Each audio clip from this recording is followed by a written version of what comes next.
I whip my head back and forth. I whip my head back and forth. Oh, I literally heard something pop there. I've got long hair. Hey there guys, my name's Megan if you're new here, and if not, welcome back for another spooky episode of Killer Weekend, where each week we'll discuss a true crime case and you guys can feel free to leave your thoughts in the comments box below. I think that's the most physical activity that I've done since 2020. If you guys like all things true crime, UFO, supernatural and conspiracy theory, then please hit that subscribe button. I'll be here for you every weekend with our true crime killer weekends, and on and off every couple of Wednesdays with our weirdo Wednesdays, where we'll discuss something spooky I've heard. If you would like to take your support of this channel to the next level, then please feel free to visit www.patreon.com/Megan True Crime to join our wee Patreon family. So gang, how are you all? Are you good? Is anybody good these days? On a brighter note, we have Valentine's Day coming up, the day of Saint Valentine, and also Hallmark cards. I have a wee bit of a love-hate relationship with the old V-Day. I feel like you have two options. You can either spend £5,000 sitting in a room full of strangers who actually hate each other and have just come out for dinner because they feel like they had to, or you can get real creative and do something else, but that requires quite a lot of thought and effort. Do you have any secret, sexy, non-traditional plans for your honey this Valentine's? If so, please leave a comment so I can steal your idea. But anywho, enough chat from me, or as one lovely gentleman commented last week, childish babble. Okay. So let's go on to this week's case. And guys, this is one I've been saving for a really long time. You guys often ask me in my Q&As, what is the case that started it all? What is the case that got me hooked on true crime? And some of you may not know this, but the reason my whole family are true crime nutters is literally because of my little Nana. This little old lady used to love getting all the family around to watch a murder documentary. The crazy apple doesn't fall far from the tree. So whilst my friends were going round to their grandmothers and eating Werther's Originals and listening to stories about the war, I was going for sleepovers and watching stories about missing persons. I particularly remember one night I went round to my nana's for our weekly sleepover, and she had a new documentary for us to watch. My nana and I sat transfixed to the TV in her living room whilst we watched this young woman's mother begging for her daughter's safe return. And at that moment, I don't know what it was, something just clicked in my head, and I knew that that face would forever be etched in my mind. So tonight, everyone, I'm going to share with you the case that started it all for me, the mysterious disappearance of Rachel Cooke.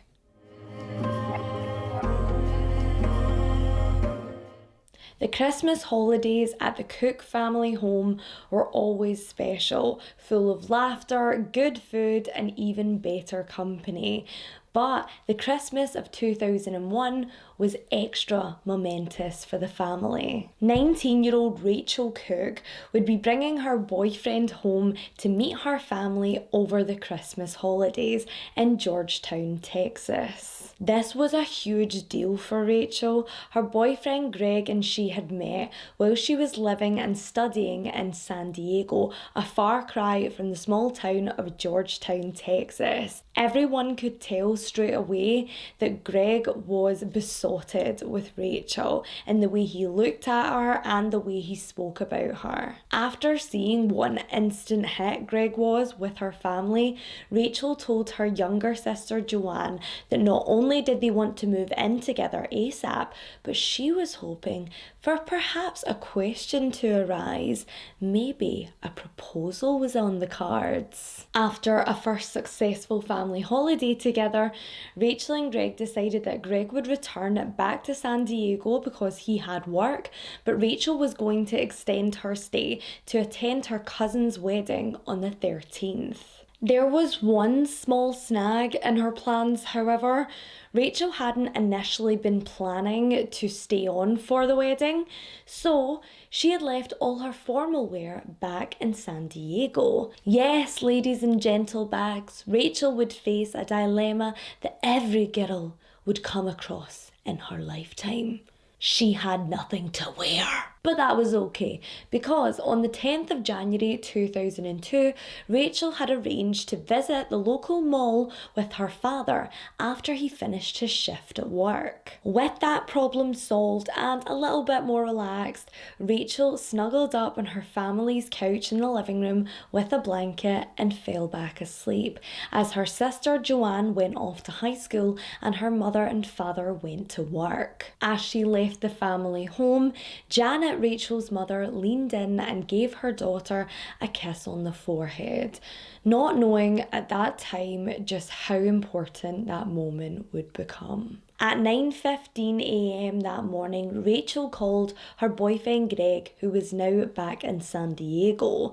He was getting ready for work and the chat was fairly general. She was just saying how much she was enjoying being at home and spending time with her family and how much she couldn't wait to get back to San Diego and see him. She told Greg that her plans for the day were to go for a morning run, go to the mall with her father and find an outfit for that wedding, and then in the evening she would go to see a movie and go for dinner with a high school friend. Greg said his goodbyes as he headed off to work, but as he hung up the phone, he could never have foreseen that this would be the last time he would hear his lover's voice. Rachel, also unaware of her fate, would get up and get dressed into her grey jogging suit, green sports bra and Asics running shoes. As Rachel left her home, she grabbed her bright yellow Walkman so she could listen to some music on her run.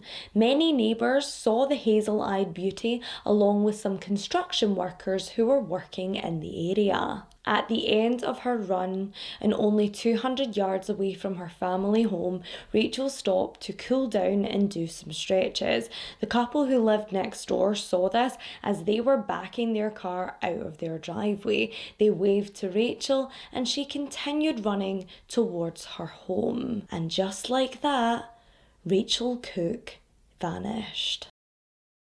Rachel Louise Cooke was born on the 10th of May 1982. She was the first child to her mother Janet and her father Robert Cooke. Raised in the small city of Georgetown, Texas, which at the time of Rachel's disappearance only had a population of 28,000, Rachel's friends said that she had such a creative passion for fashion and she had a skill to create these amazing and daring outfits. A fashionista at heart, Rachel would spend hours listening to music, flipping through the newest fashion magazines. But Rachel would not be the only child in the Cooke home for long, as in 1985 the family welcomed another baby girl, a girl named Joanne Marie Cooke. The two girls, you could see instantly, shared a family resemblance, but that was where the similarities ended. Rachel loved fashion magazines, pop music and makeup, whereas Joanne was into video games and had more of an edgier style. The two girls were complete opposites, much like that of Janet and Robert Cooke. Janet was an art teacher for the local Georgetown High School. She was extremely creative, much like Rachel, and also had a nurturing side, whereas Robert was a much more clinical thinker. He had a passion for computers and worked as a software engineer for IBM. He was an extremely intelligent man when he met young Janet. The Cooke girls were raised in a lovely home at 224 Navajo Trail in Georgetown, and despite their stark differences, they were exceptionally close and they never wanted for anything. Even though the city of Georgetown wasn't tiny, it was one of those areas where everybody knew their neighbours and everyone waved at each other. And a fun fact, a little bit of trivia for you, only 15 minutes away in an area of Round Rock was actually where Texas Chainsaw Massacre was filmed. Welcome to Megan True Crime, the home of pointless information you will never need to know. Whilst attending Georgetown High School, where her mother Janet worked as an art teacher, Rachel discovered another side to her girly personality, a sporty side. During PE class one day, Rachel noticed that she was a really fast runner, like super fast, and sometimes she was even outrunning the boys. This new talent didn't go unnoticed, and pretty soon Rachel had earned herself a spot on the school's track team, specialising in cross-country and long-distance running. Rachel would train extremely hard even in her own free time, running 3 to 4 miles a day. She loved being outside, pushing herself and breaking her own records. As a teen, she was always trying something new, whether that be with her nails or her makeup or her hair, which is actually what inspired the Streaks look of 2002. Now, I'm not saying it's a bad look at all. I just think that Kelly Clarkson, Courtney Cox and Lauren Conrad have a lot to answer for. At the age of 18, Rachel decided to set herself a new challenge when she took part in the Miss Georgetown pageant. Backstage, Rachel was in awe at all the beautiful beaded evening gowns and the intricate costumes. She felt like she was behind the scenes at one big runway show. Sadly, Rachel didn't win the Miss Georgetown pageant, but she still felt like it was an eye-opening experience for her. Whilst going to school at Georgetown High, Rachel met a young man named Thomas, and like most teenage romances, theirs was full of drama and emotion. Of course, Thomas adored young Rachel, but he was a country boy who had no intentions of ever moving out of Georgetown. Whereas Rachel, she had other ideas. She had always been fascinated by the California lifestyle. The hub of the rich and famous, Rachel knew that if she wanted to be taken seriously as a fashion designer, she would have to move out of Georgetown. Rachel's parents understandably were less than thrilled. They felt that the big cities like LA and San Diego would be hotbeds for crime and corruption, no place for their daughter. If only they could have known that Rachel didn't have to be worried about the predators in California, but in her very own hometown. After high school graduation, Rachel decided that she was going to move to San Diego to attend San Diego Mesa Community College. Even less thrilled about Rachel's move than her parents was high school sweetheart Thomas, who'd only proposed a few weeks prior. After reality set in, Rachel realised she had two options. She could either stay in Georgetown, marry Thomas, maybe have some babies, forever wondering what if she got on that plane. Or she could give her dreams a real chance in California. She chose San Diego. It was the most logical choice for her at the time. She and Thomas were so young, too young to be throwing away her lifetime of aspirations for him. Unfortunately though, many would later believe that this fateful decision would lead to Rachel's disappearance. The next few months for Rachel would be challenging. Not only would she have to navigate her way around a brand new city, But food and rent were pricey.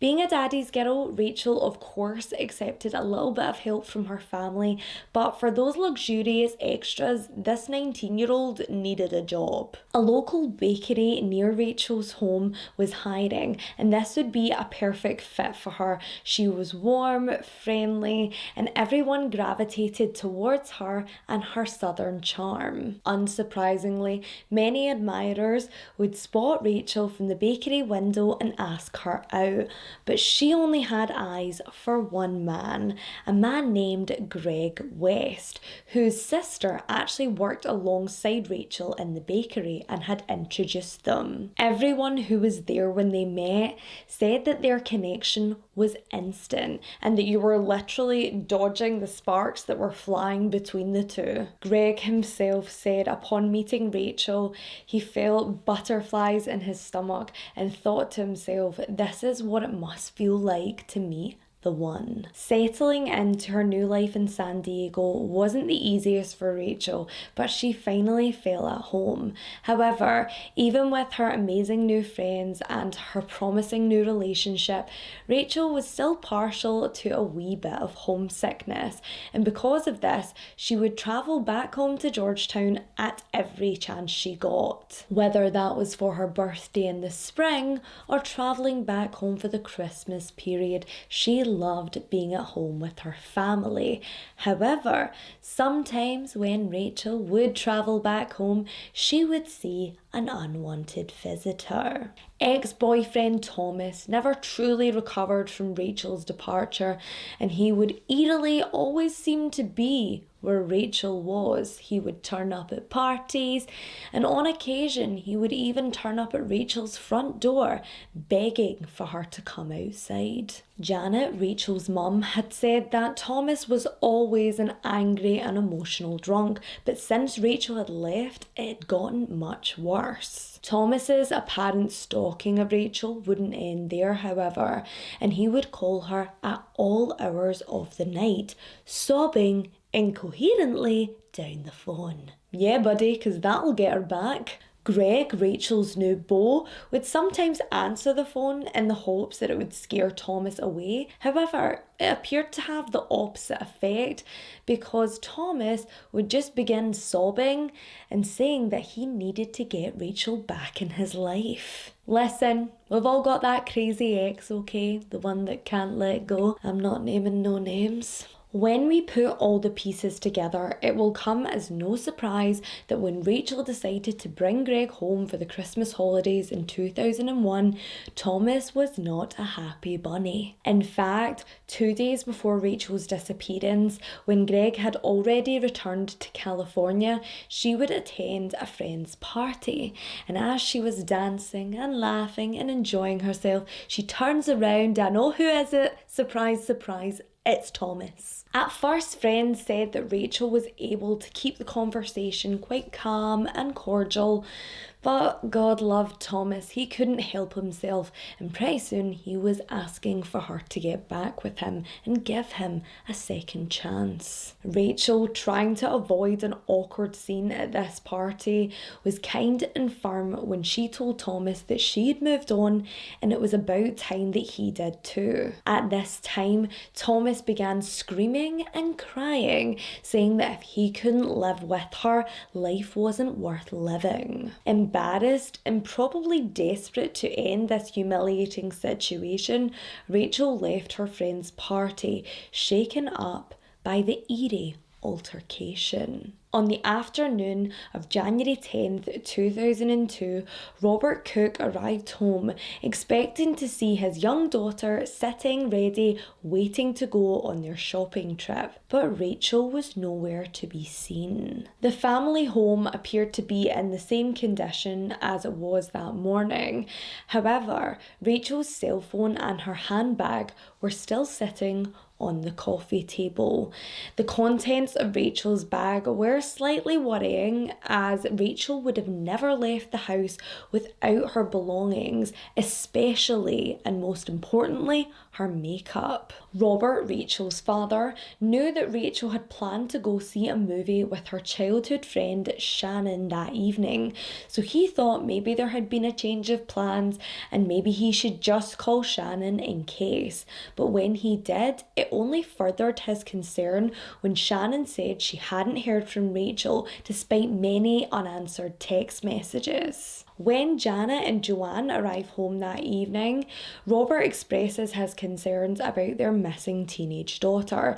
Janet, thinking on her feet, thinks that perhaps Rachel has picked up a last-minute shift at her old employer, a restaurant named Wildfire. Both Rachel and Joanne had worked at the restaurant, and sometimes when Rachel would come home, she would pick up a shift or two for extra money. A wave of relief washed over Janet as she was told by the restaurant's manager that yes, Rachel was working that night, she had just arrived in time for her shift. Phew, they thought, a false alarm, and everyone went about their evening, with Janet leaving for a nighttime shift in a local theatre.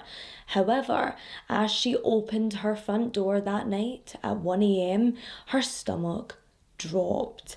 The family sofa on which Rachel had been sleeping on during her stay was empty. Rachel still wasn't home. Neither Janet or Robert got one wink of sleep that night, worrying about their daughter, and their fears would only be intensified when a second phone call was made in the morning to the Wildfire restaurant. It turned out there had been an awful mistake. There was actually 2 Rachels that worked for Wildfire at that time, and it was the other Rachel who had turned up for a shift that night, not Rachel Cooke. The realisation that Rachel had been missing for over 24 hours began to set in. Another detail which added to delays was the fact that Janet and Robert were under the impression that you had to wait 24 hours to report someone missing. Can I just say, guys, this is so important to remember. This is a huge myth.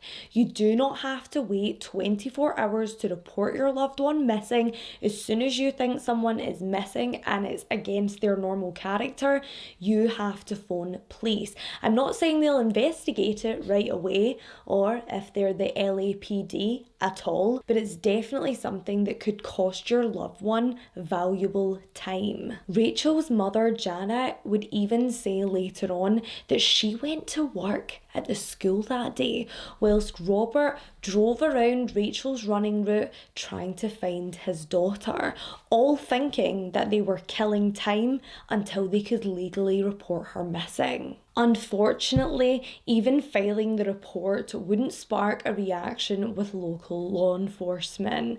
They were a little bit naive and, to be honest, out of their depth.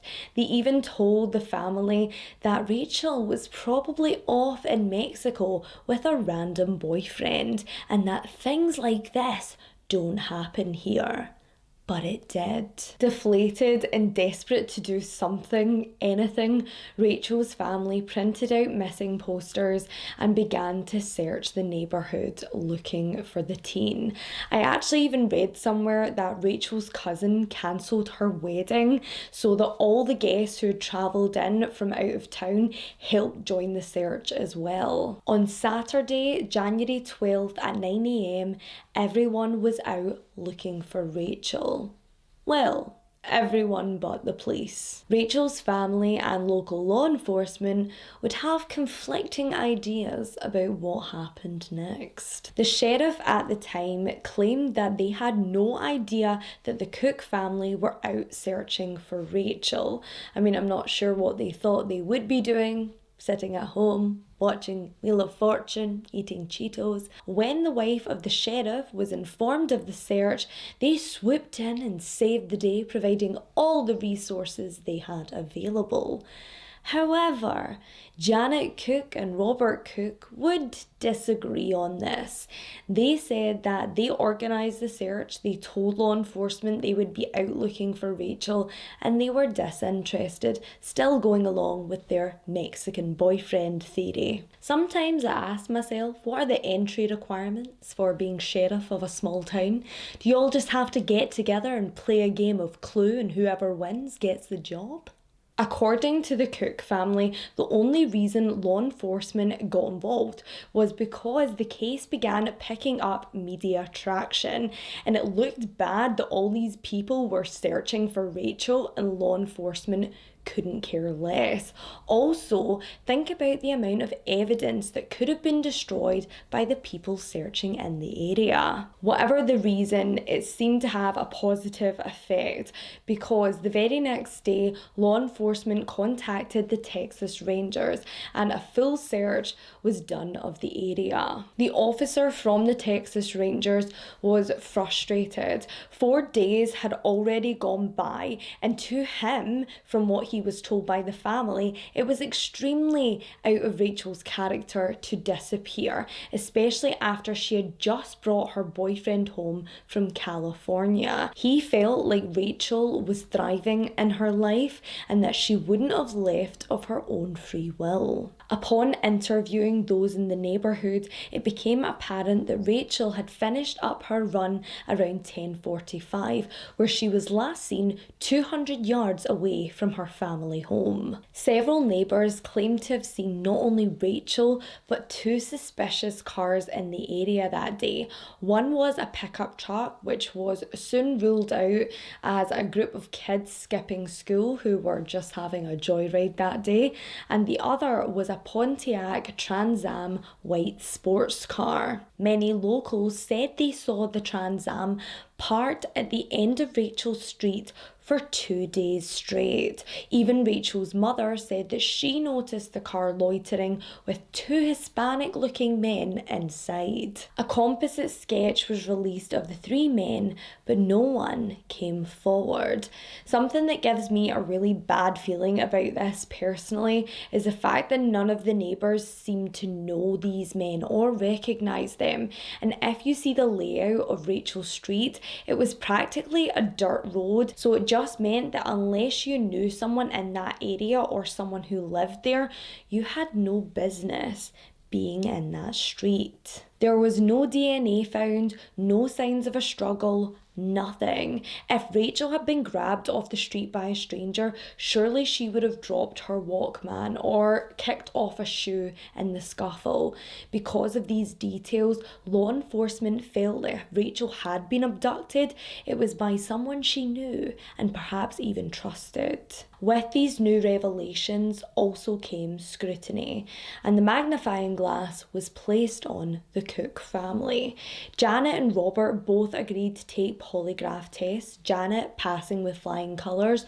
Robert almost got a full set, apart from one question that he was asked that he failed on.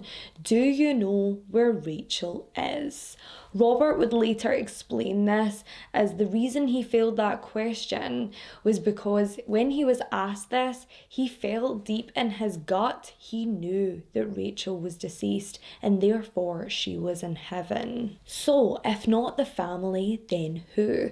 Who was angry enough at Rachel that they would abduct her and even perhaps cause her physical harm? Well, let's not forget crazy ex-boyfriend Tiny Tears Thomas, who only days before Rachel's disappearance told her that without her, life wasn't worth living. Oddly enough though, since Rachel's disappearance, Thomas had gone extra quiet and had appeared to have lost all interest in his former lover. He wasn't handing out flyers, he wasn't involved in the local search, and he was extremely uncooperative with law enforcement. Still to this day, Janet Cooke believes that if Thomas wasn't directly involved with her disappearance, then he knows the people who were. Despite many false reports that I saw in the local media at the time, he actually never provided law enforcement with a solid alibi and has still to this day never been ruled out as a person of interest in this case. Both parents handled their daughter's disappearance differently. Janet looked to the media for comfort, ensuring her daughter's story was kept alive, whereas Robert became much more quiet and introverted, and some even said obsessed in finding his daughter's abductor. Because of this, the couple grew further and further apart until Janet and Robert were practically strangers. Sadly, Janet and Robert would later divorce. However, they still kept in touch regarding the investigation and local fundraisers. Over the next few years, they would hold women's self-defense classes, warning women of the dangers of jogging alone. This shouldn't be a secret, but it's not covered enough in mainstream media. In a UK study in 2021, it was found that 60% of female runners will be harassed or physically attacked whilst out on a run. In the last 2 years alone, we've seen an influx in these cases of women being attacked by strangers for no reason apart from being in the wrong place at the wrong time. As Janet and Robert's marriage slowly disintegrated, so did all hopes of the case being solved, until a shock confession came in 2006. Suspected rapist and convicted murderer Michael Moore was for sure a bad man, having killed a young pregnant woman in 2003, only 15 minutes away from the Cooke family home. With an extensive criminal background and a history of sexual violence against women, the FBI felt like Michael Moore was the perfect suspect. However, there were some factors to his story that just didn't make sense. Michael Moore claimed that he had been driving through Georgetown on the day of January 10th, 2002, when he spotted Rachel. He said that initially the motive for his attack was actually financial. He was going to rob Rachel, which didn't make sense to investigators initially because Rachel was out for a run. She didn't have her purse, she didn't have her phone or a bag with her. She only had her small Walkman. Also, Michael claimed that he grabbed Rachel whilst out on a run and attacked her from behind with a hammer.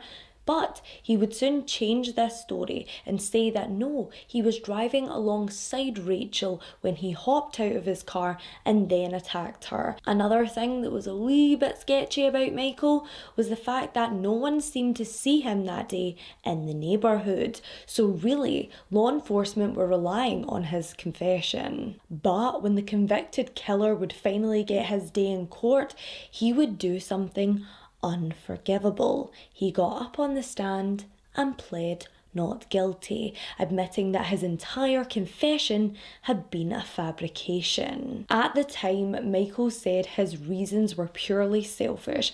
With Rachel's case being so high profile, he thought he could get some extra money for his family by doing interviews and even maybe be transferred to a better prison. However, later on, he would admit that his motives were much more petty than that. He had a deep hatred for law enforcement and was just waiting for an opportunity to get one over on police. Michael was your typical self-obsessed monster who believed that despite having an average IQ, he was smarter than everyone around him. One group of people he didn't factor into his decision-making was Rachel's family. The Cookes were devastated at the thought that this monster could have possibly cost the investigation precious resources. For years, Rachel's family would push to keep her case in the limelight, but sadly, more crimes would occur, and this would push Rachel's disappearance into obscurity. Heartbreakingly so, after years of advocating for his daughter's return, Rachel's father, Robert Cooke, passed away after a long illness in 2014. Rachel's mother, Janet, said she felt a sense of relief as she knew that Robert would finally have an answer to what happened to Rachel. But when all hope appeared to be lost, law enforcement received an anonymous tip which had the potential to break this 16-year-old case. In April 2018, law enforcement located the white Pontiac Trans Am in Dallas, Texas, the same car that was believed to be suspiciously lingering in Rachel Street that day. The vehicle itself was thought to have been linked to the three men in the original composite sketches given by neighbours. The FBI analysed the car thoroughly and found traces of blood on the floor and on the door of the passenger side. Unfortunately, scientific testing was not advanced enough to pull a definitive DNA profile from the car. However, law enforcement have been extremely quiet about other potential evidence that has been found in the Trans Am. It's strongly insinuated that as science advances, we may finally have an answer for Rachel's family. But a big question, who were those three men in the original sketches? Let's be honest, the sketches given at the time were hardly a masterpiece. Okay, bit of finger painting going on there. But in 2020, a new composite sketch was provided to the public, and these were much more detailed. But where was mystery man number 3 now? Well, it's hinted that law enforcement know exactly who he is, but they're just waiting for their smoking gun. With so many conflicting theories, it's hard to know which way this case will go. If I had to take a stab at it, I'd say the most likely option would be one of these three. Rachel, having been in town for a couple of weeks, beautifully toned and tanned and gorgeous, caught the attention of the worst kind of people, human traffickers. The sallow-skinned men seen in Rachel Street that day could possibly have been on the prowl and attacked Rachel when she left on her run. Alternatively, we have the crazed ex-Thomas who just couldn't let Rachel go. Is it possible that he was at the end of his rope, and as he overheard her talking about her new love at this party, was Thomas pushed to the edge? Or maybe the jealousy was just too much for Thomas, but he couldn't handle this on his own. Did he recruit two of his buddies to help him dispose of his ex-girlfriend forever? Finally, and possibly the most terrifying theory, is the stranger abduction theory. Was Rachel simply in the wrong place at the wrong time? Did someone simply drive by and take their opportunity to grab her only yards away from her home? It is a strong possibility and could explain the reason why, after 20 years, this case remains unsolved. I think the saddest part about Rachel's case was not only the loss of the woman that she was, but the loss of the woman that she could have become. Would she have married Greg, perhaps became a renowned fashion designer and had a family of her own? Like most people who know about this case, I have so many questions. But there's one thing I know for sure in my gut, and it's that Rachel did not leave willingly that day, and someone is responsible for that. And to that someone, I simply say, you can't run forever. If you were living in the Georgetown, Texas area on January 10th, 2002, do you remember what you were doing that day? Did you see anything odd, anything out of place? If so, please contact law enforcement. Any detail could be crucial in solving Rachel's disappearance. The FBI recently released a profile of a person of interest who may have vital information about this case. They said this person will be a white male, he will work in the cattle and horse industry, he would have been known to Rachel and living in Georgetown in 2002. He may have travelled throughout Texas for his work, and he perhaps would have told the story of what happened to Rachel, but in the third person, distancing himself from any involvement in the crime. If this is ringing alarm bells for you and you know who this person is, please come forward. It's been 20 years and it's time to bring Rachel home. I hope you guys liked this week's video. If you did, please give it a big thumbs up for me. It really helps my channel. If you're watching for the first time today, I promise I'm not that crazy. I just have these moments. Then please hit that subscribe button. Also, if you'd like to pump up the volume on the support for my channel, then please visit www.patreon.com/MeganTrueCrime. If you would like to see what I do on a daily basis without stalking me like a creeper, then please feel free to follow me, not home because it's against the law in quite a lot of places, on Instagram at MeganTrueCrime. You can also follow me on Twitter if anyone still uses that. I'm a dinosaur. Rar. I also have a TikTok at Megan.truecrime. Please keep an eye out for next week's case. To all my Patreon babies out there, I will be giving you all a beautiful shout out at the end of next week's episode. And like I always say, lock your doors, don't talk to strangers, and also don't follow fashionable trends. I think we all learned a lesson from Courtney Cox's Fringe in Scream 3. There was a lot of bad hair choices going on in the early 2000s. See ya! Big kisses.